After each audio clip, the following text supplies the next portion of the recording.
guys, so you're welcome back to this channel.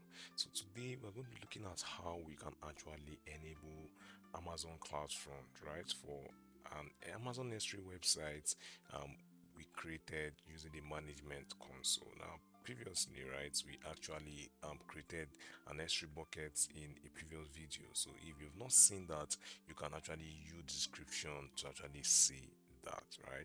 So today we're going to use Amazon CloudFront. So what is Amazon CloudFront? Now, Amazon CloudFront is a fast content delivery network service, okay, which is like a CDN service that securely delivers websites, videos, applications, and data to users globally with low latency and high speed. So it works by caching or storing copies of your content in or near data centers called edge locations, right? And those edge locations are usually closest to your customers. So when a user requests content, it's served from the closest location, speeding up delivery. So let us use Netflix as a case study, right? The Netflix application might be in any US region, right? The application might be hosted in maybe US East one or any other region there, right? But those in Africa can still stream movies in real time, right? And Amazon CloudFront actually makes that possible. So let us enable a CloudFront distribution. Okay. So the first thing you want to do is that you log into your AWS console and search for CloudFront. So I'll come here and I'll search for CloudFront. Let me search for CloudFront. So this is the CloudFront service, and I'll navigate to that service. Let me just drag this here.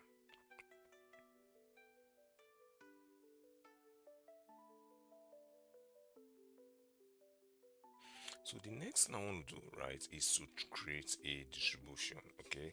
So in the distribution page, we're going to click on create distribution. So I'll come here, and this is the distribution page. I'll come to click on create distribution here. Now, the next thing we want to do, right, is that we're going to choose a plan, right, and we're going to select free. So I'll come here, and if you come down here, you can see we have different plans. We have the free plan, which costs $0, right? We have the pro plan, which is the most popular, and it costs $15 per month. We have the business plan that costs $200 per month, and we have the premium that costs $1,000 per month. So everything depends on what our business requirements is, right? You can see the one for $0, right? And you can see when you're going to benefit here. You can see you have 1 million requests per 100 gigabyte per month, right? You have the DOS protection. We have protect against web threats using WAF. You have IP-based rating limits. You have geographic traffic blocking. You just look at everything, right? Now you see the one for $15. You see the extra benefits you actually get, right? I see the one for $200, I see the one for $1,000. So everything you're going to actually choose will depend on your use case, the business requirements, right? So if you have higher workloads and you know you need to actually choose higher a higher plan, right? Or if you have lower workloads and you choose a lower plan, right? Or you can come here and use pay as you go, right? So everything depends on your business use case. But for us, I'm just going to use free because we're actually trying to learn. And I'll come here and click on next. The next thing we want to do, right, is to give our distribution a name, right? And for example, let's just say I'm actually trying to create a distribution for YouTube. Okay, so I'll come here, I'll just copy this YouTube distribution, you Control C, and I'll come here and I'll paste it here. Okay, so the name of our distribution is YouTube distribution. Now the next thing we want to do, right, is to describe what the distribution is for, right? So the reason why we describe our infrastructure is to allow colleagues, right, people that work with us to be able to understand what we are building, what we built it for, right, for auditing purpose, so that they know that okay, this is the reason why we built it, and that is a function of what it's actually doing. Because if you don't describe your infrastructure, it becomes hard, right, for auditing, right? So that we want to track the cost of whatever we are spending for. Okay, so that's why you describe things to help your colleagues, to help people you're working with to identify the reason why a particular infrastructure is existing. So I'll just be lazy, I'll come here and I'll copy this. Right, I'll just copy this, Control C, I'll come here and I'll paste it. So it's describing it, right? It say distributes website content to global users faster. So that's the reason why we are creating this distribution.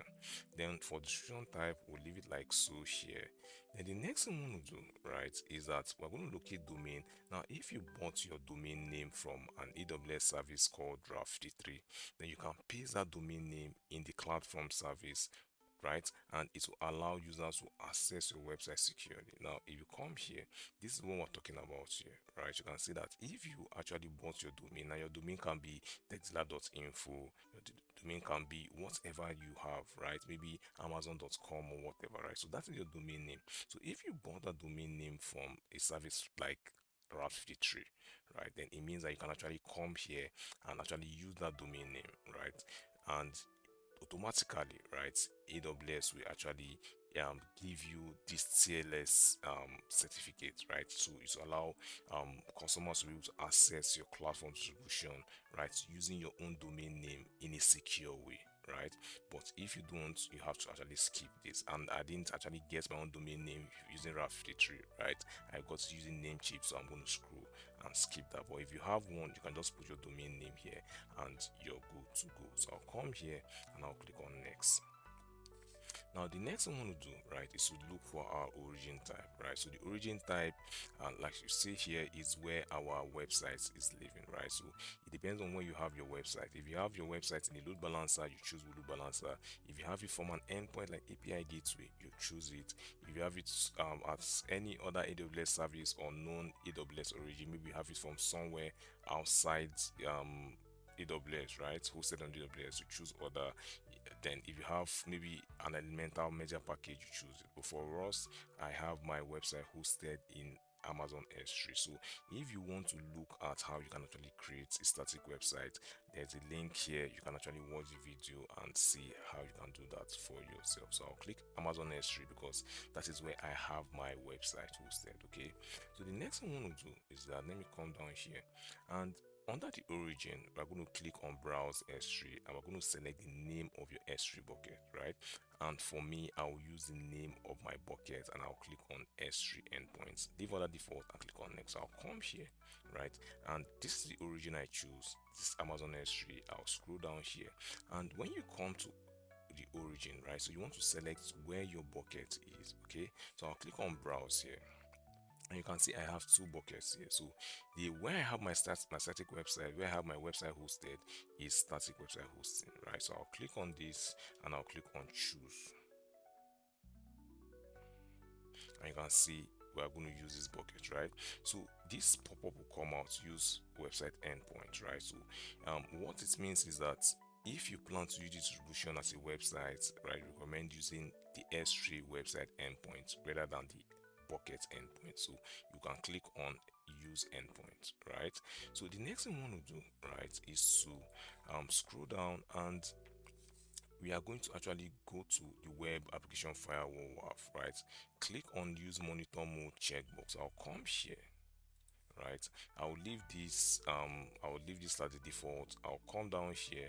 Okay, we'll leave all these default. We'll click on next, right? Then when we come to enable security page here, you can see web application firewall WAF, right? So if you want a DDoS protection for your application, right, which is the layer 7 that actually protects application, right, load balancer, then you click on this. But before you do this, you need to actually change your plan. Remember, the plan that we are currently on for this distribution is a free plan, right? So if you want to enable this advanced plan, right, for your applications, right, then you actually use a business plan for that, right? But for us, we are just going to leave it like so here, right?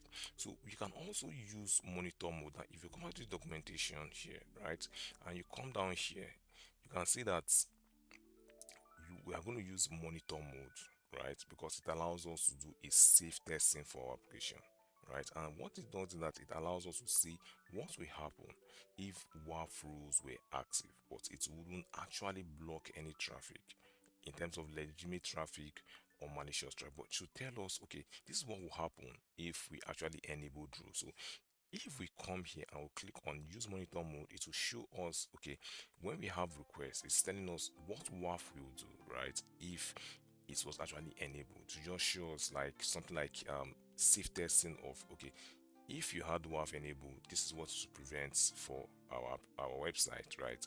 And to show us every benefit that WAF can do, but WAF won't take any action, right? WAF won't take any action. So I'll leave it as use monitor mode. I'll come to next, right? Then I'll review everything I have here, right? All the what I've actually done for my configuration, and I'll come down here and I'll click on create distribution.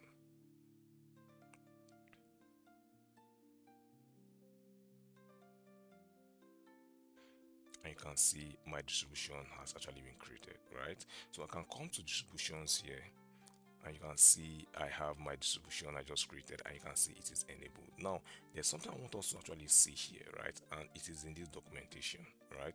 Now if you click on distributions, which I've done, right, and the distribution page which you're seeing here, you can see this distribution page here, right?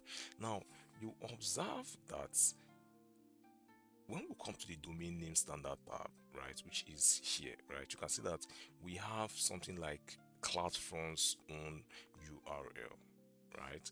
And using this CloudFront's own URL, right, you can see that it should look like something like this you're seeing, right? Now, for a real world scenario or a production scenario, we don't want to use this URL. Okay, we don't want to use something like this. We want to use a customized URL that is for our own business domain name, right? Now on this, that's Amazon CloudFront Distribution, right?